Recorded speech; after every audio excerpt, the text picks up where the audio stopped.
Assalamualaikum warahmatullahi wabarakatuh. Alhamdulillahirabbil alamin. Wassalatu wassalamu ala asrofil anbiya'i wal mursalin wa ala alihi washabihi ajma'in. Amma ba'du. Pertama-tama marilah kita mengucapkan syukur alhamdulillah karena berkat rahmatnya, nikmatnya kita masih bisa belajar melalui pembelajaran jarak jauh dengan keadaan sehat, dengan keadaan yang memadai, sehat secara lahir maupun sehat secara batin, memadai dari segi fasilitas yang telah diberikan olehnya melalui perantara orang tua untuk membeli kuota atau wifi-an dan juga HP-HP yang sudah ada di tangan kalian. Itu semua nikmat darinya. Ya, jadi mengucapkan syukur alhamdulillah. Yang kedua, selawat serta salam mari kita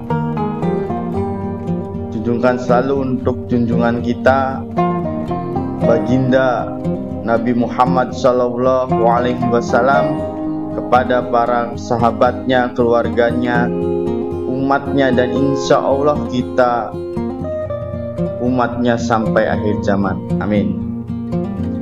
Tidak terasa pembelajaran jarak jauh ini sudah sampai di bab ke-6 dalam pelajaran pendidikan agama Islam dan budi pekerti, dan sekarang tema terakhir di bab 6 yaitu di semester 1 dengan judul besarnya yaitu dengan ilmu pengetahuan semua menjadi lebih mudah. Ya, HP yang kalian miliki, baju yang kalian kenakan itu dari ilmu, dari Allah pastinya, cuma melalui ilmu. Ya, apapun melalui ilmu, meskipun kecil.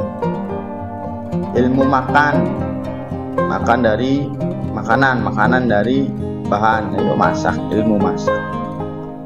Ilmu menanam itu jadi makanan, kan dibutuhkan ilmu untuk mengolah bahan makanan menjadi makanan, itu ilmu.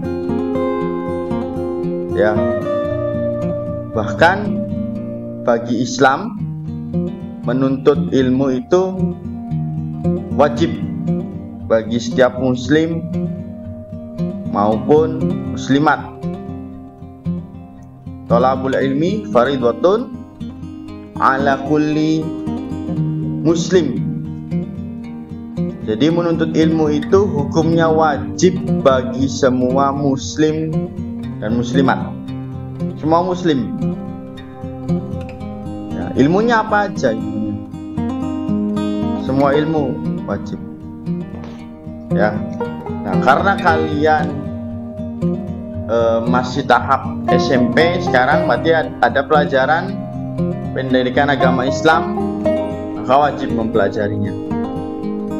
Ya, jadi kalau masih kecil belajarnya ilmunya nyetir mobil, nah itu belum wajib. Boleh nggak? Boleh, tapi belum wajib. Kenapa belum wajib? Ya, kalau belajar nyupir nanti masih SMP udah nyetir, kamu udah jalan-jalan kemana padahal belum punya SIM, makanya belum wajib.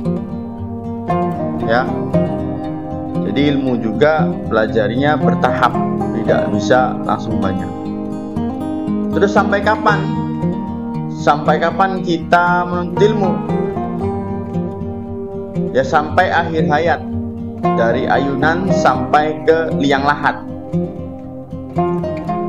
Utlubul ilmi minal mahdi ilal lahdi. Tuntutlah ilmu dari kalian berada dalam ayunan sampai liang lahat. Liang lahat itu apa? Liang lahat itu kuburan. Jadi itu menandakan bahwa kita menuntut ilmu itu dari lahir sampai mau meninggal, sampai meninggal, sampai di liang lahat itu wajib menuntut ilmu. Ya. Lebih bagus lagi kalian nuntut ilmunya itu gini. Nuntut ilmu itu apa yang akan kita lakukan, apa yang sedang kita akan pelajari. Contoh, kamu sekarang boleh nggak belajar ilmu masak? Boleh. Tetapi ada yang lebih urgen lagi. Karena sekarang ada sistem pendidikan, kamu belajarnya sesuai dengan yang ada. SMP, saat sekarang berarti tentang belajarnya sudah siapin ini. Boleh nggak belajar lain? Boleh. Ya, tapi jangan belajar ilmu yang nggak ada manfaatnya. Ya, meskipun semua ilmu itu pasti ada manfaatnya. Contoh, ilmu nyolong itu nggak ada manfaatnya, lebih ke negatif. Tetapi dengan belajar ilmu nyolong itu kamu bisa lebih waspada. Maka kamu bisa belajar ilmu nyolong itu untuk mewaspadai biar nggak tercolong. Ya, tetapi lebih penting lagi kita belajarnya ilmu agama, belajar Al-Quran. Wah Pak, saya udah bisa Pak belajar Al-Quran. Belajar, dilaguin, ditartilin, ilmu tajwidnya diterapkan, hafalkan, masih banyak. Jadi bukan sebatas kamu bisa, Pak saya udah bisa Pak sholat. Ya dilakukan sholatnya minimal 5 kali. Itu ya. Jadi dengan ilmu pengetahuan semua menjadi lebih mudah. Karena sekarang harus menggunakan ilmu. Ya. Kenapa ilmu agama lebih ditekankan? Karena ilmu tanpa keimanan itu bahaya. Keimanan juga tanpa ilmu bahaya. Makanya kedua-duanya harus saling melengkapi. Ya, paham ya? Itu sebagai awalan.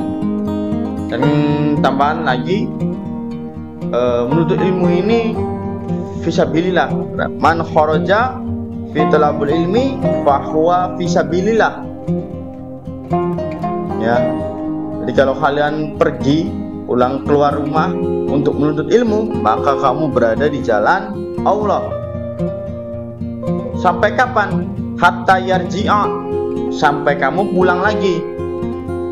Ya, makanya dulu kita kecil, mungkin kalian pernah ngalamin atau enggak, setelah pulang ngaji itu jangan mampir kemana-mana, tapi langsung ke rumah dulu. Katanya biar pahalanya sampai ke rumah dulu baru keluar, baru main. Ya, jadi kalau kalian niat dari rumah ke sekolah, misalkan nanti kita insya Allah secepatnya kita tatap muka ya, amin. Kalian dari rumah ke sekolah dengan niat mencari ilmu, maka itu sudah jalan Allah. Ya, jadi kalau pun kamu mati, kalau kamu meninggal di saat menuntut ilmu, itu mati syahid karena di jalan Allah. Paham ya?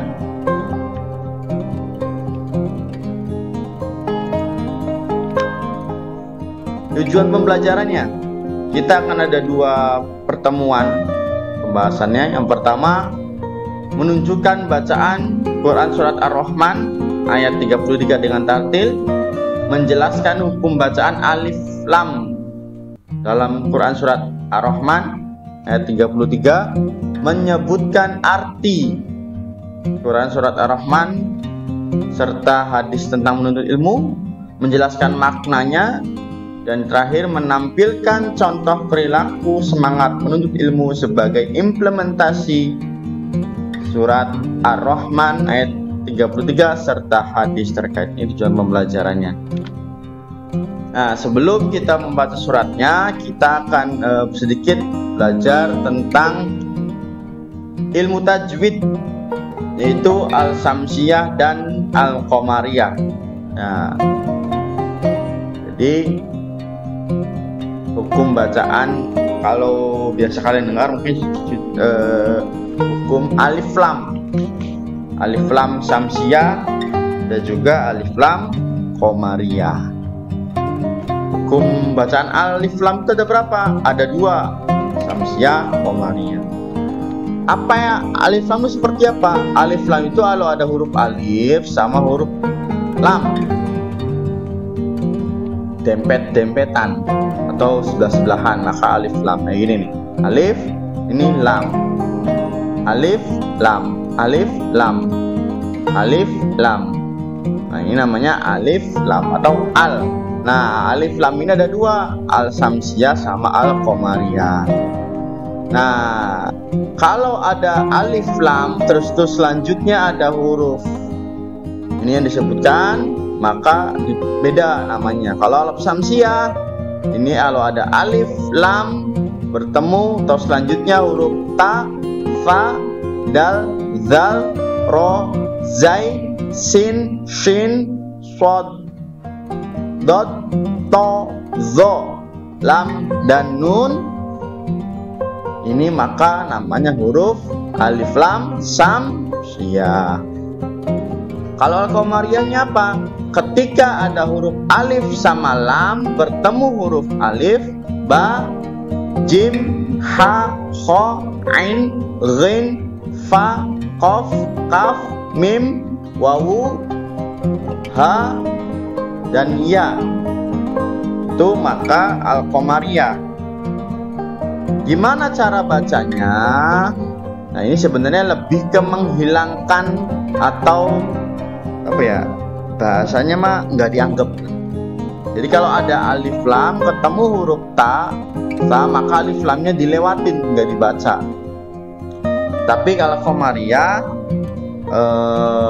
dibaca. Nih. Contohnya gimana?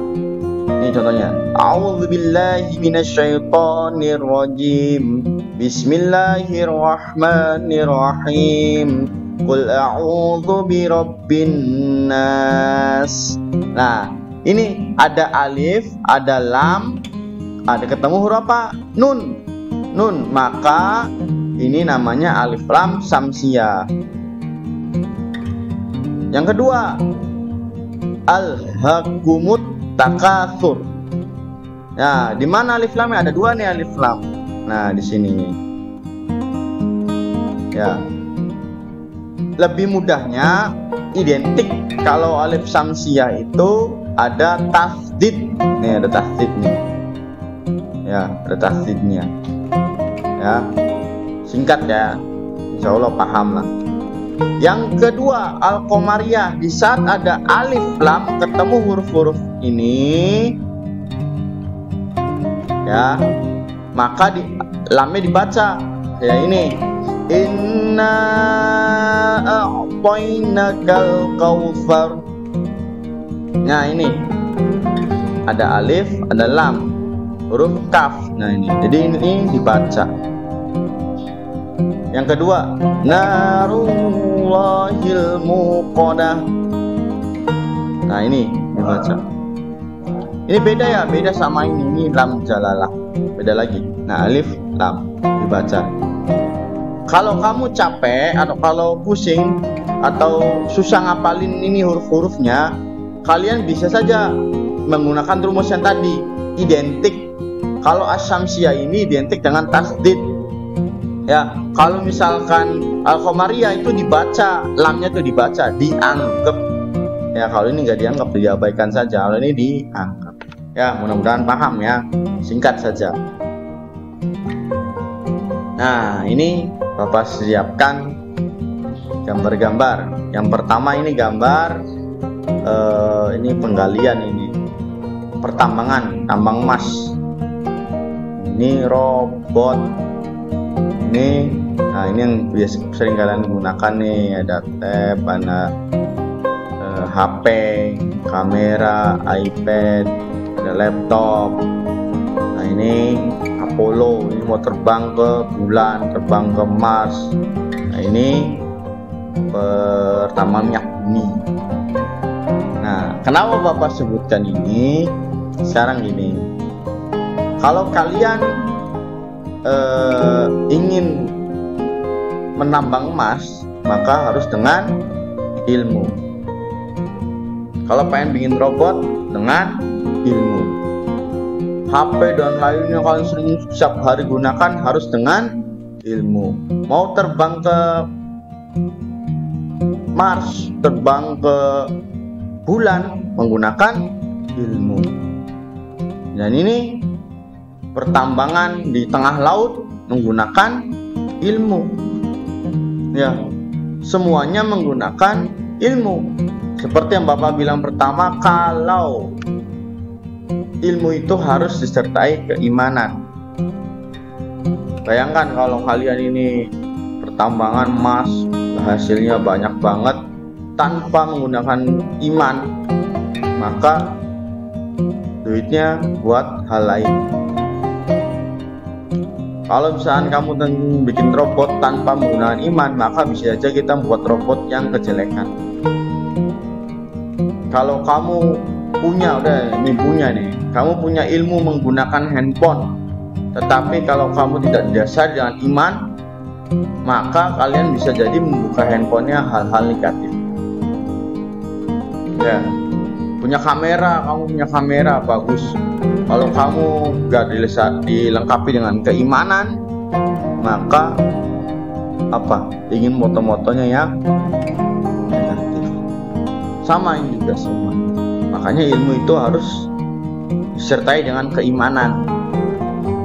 Ya, terutama HP.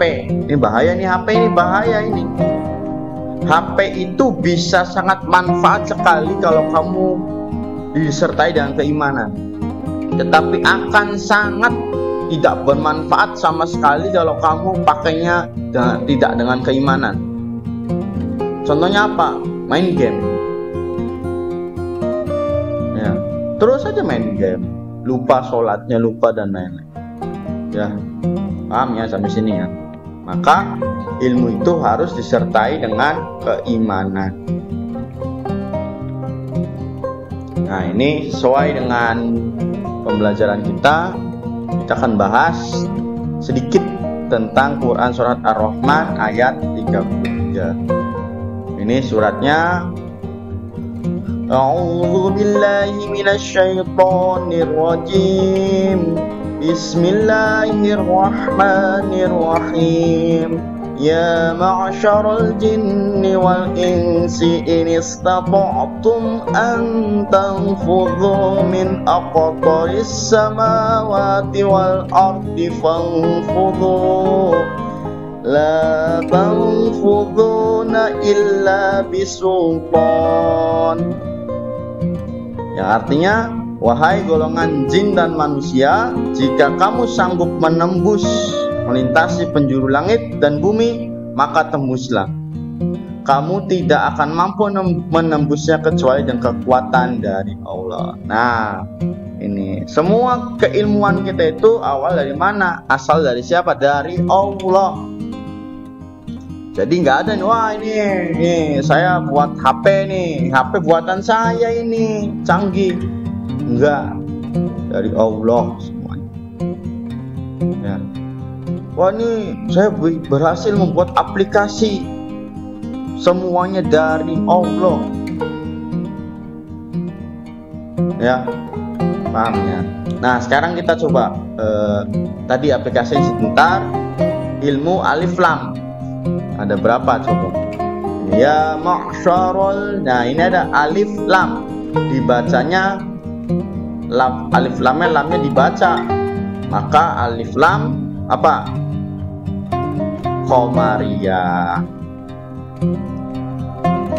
Lanjut lagi, jinni wal. Nah, alif lam ini dibaca, maka Qamariyah. Lanjut lagi kita, nah ini min aqtaris. Nah, ini ada alif lam tapi tidak dibaca. Nah, di sini ada tasdid. Kamu nggak usah hafalin huruf-hurufnya, maka ini sudah jadi alif lam syamsiyah. Ya, paham ya di sini ya. Nah, ini sedikit tentang kandungan surat Ar-Rahman.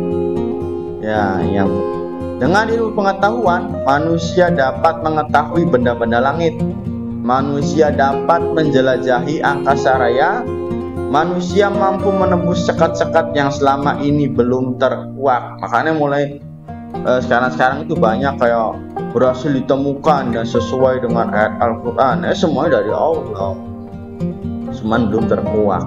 Ya. Hebat bukan? Hebat. Manusia diberi potensi oleh Allah berupa akal.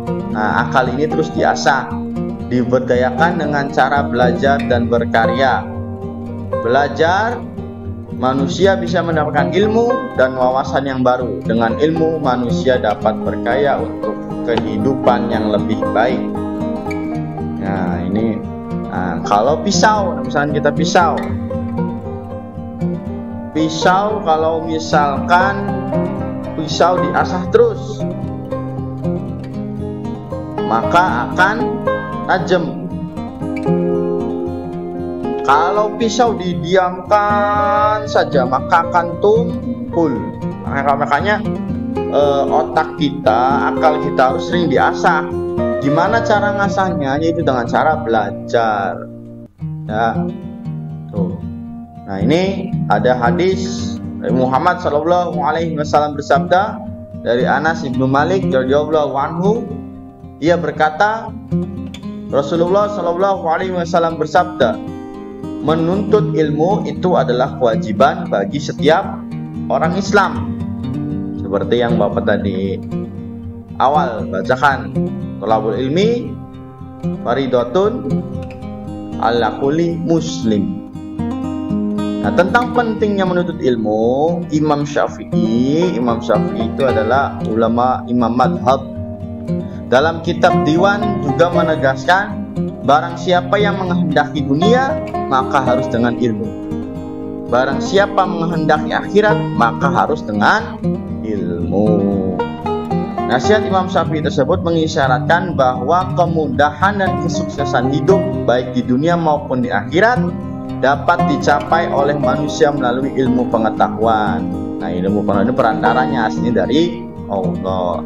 Ilmu pengetahuan tidak mudah diperoleh kecuali dengan beberapa cara dan strategi yang harus dilalui. Nah, ilmu itu susah diperolehnya menurut Imam Syafi'i. Makanya kita sedikit bahas yaitu tentang 6 syarat untuk ilmu menurut Imam Syafi'i. Yang pertama itu apa?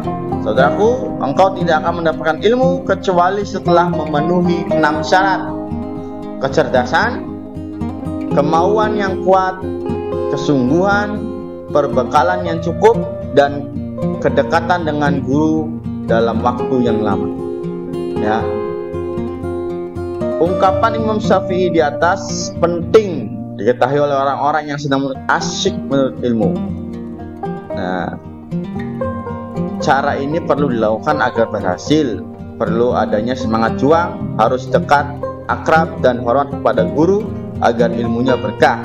Mencari ilmu juga perlu waktu yang lama. Kecerdasan, kemauan, mau belajar. Ya, kecerdasan ini dari akal. Nah, kemauan ini niat saja. Kalau kamu niat bisa dan dalam hatinya saya pengen bisa, nggak bisa. Nah, sungguh-sungguh, niatnya sungguh-sungguh, jangan sampai saya pengen bisa tetapi nggak sungguh-sungguh. Nah, perbekalan ini masuknya biaya. Nah, kamu ke sekolah itu membutuhkan biaya, minimalnya sangu. Nah, kalau kamu ke sekolah pengennya bukan ilmu, pengen sangunya aja sangunya dapat, tapi ilmunya nggak dapat. Tapi kamu udah benar-benar giat cari ilmu, kesungguhan, maka ilmu perbekalan juga atau sangu juga dapat. Nah, ini sama guru juga harus ada kedekatan. Tetapi kedekatan di sini kedekatan bukan kedekatan sang gurunya dipanggilnya namanya aja, nggak ada orang, nggak gitu ya. Kedekatan itu kita harus dekati guru kita dengan cara yang baik. Dan nah ini mencari ilmu itu waktunya nggak bentar, lama, makanya dibutuhkan kesabaran. Ya, aduh saya nggak bisa ini, nah, udahlah nyerah aja. Nah, itu jangan. Ya, ini 6, ingat-ingat nih. Ya. Nah, bagaimana perilakunya kalau kita cinta ilmu? Ya, yang pertama, senang membaca buku-buku pengetahuan sebagai bukti cinta ilmu pengetahuan. Ya, jangan bacanya komik. Pak, udah ada internet Pak, baca dari internet aja. Ya, internet itu bahaya kalau kamu nggak bisa makainya. Kenapa bahaya? Karena di situ bisa jadi bacaan-bacaannya bisa nggak benar, bisa benar. Nah, kamu itu kan belum tahu benar yang mana, yang nggak benar yang mana. Makanya nanya. Makanya lebih baik nih beli buku. Nah, bukunya yang gimana? Ya kalau kamu udah mulai sekolah, di perpustakaan banyak. Yang kedua, selalu ingin mencari tahu tentang alam semesta, baik lahir maupun dengan terus menelaahnya. Yang ketiga, meyakini bahwa alam semesta ini ciptaan oleh Allah untuk manusia. Oleh karena itu manusia harus haus untuk mencari ilmu pengetahuan. Yang terakhir, rendah hati atas kesuksesan yang diraihnya dan tidak merasa rendah diri dan mau terhadap kegagalan di alam. Ini perilakunya. Kayak yang bisa dipelajari, yang bisa kalian terapkan mana? Yang ini, baca buku aja, baca buku. Ya, yang ini meyakini. Nah, kalau kamu pengenan bisa mengolah bahan bakar dari air, nah ini terus menggali pengetahuannya. Dan ini paling penting, rendah hati. Semua semata-mata milik Allah. Bukan wah ini saya berkat, saya belajar terus akhirnya sukses. Enggak, semua itu berkat Allah. Ya. Kalau gagal ya udah tidak apa-apa. Kalau misalkan kamu nih, ini paling sering nih, kalau misalkan kamu ulangan nilainya kecil, ya kamu malu, akhirnya nyontek, nilainya besar. Padahal lebih mending nilai kecil tapi hasil sendiri daripada kita nilai besar hasil nyontek. Ya paham ya, kayak gitu. Nah, sekian pembelajaran hari ini. Kita bertemu lagi di minggu ke depan dengan materi yang satunya masih sama tentang ilmu. Mari kita tutup pembelajaran ini dengan baca doa kafaratul majelis. Subhanakallahumma wa bihamdika asyhadu an la ilaha illa anta astaghfiruka wa atubu ilaik. Wallahu a'lam bishawab. Assalamualaikum warahmatullahi wabarakatuh.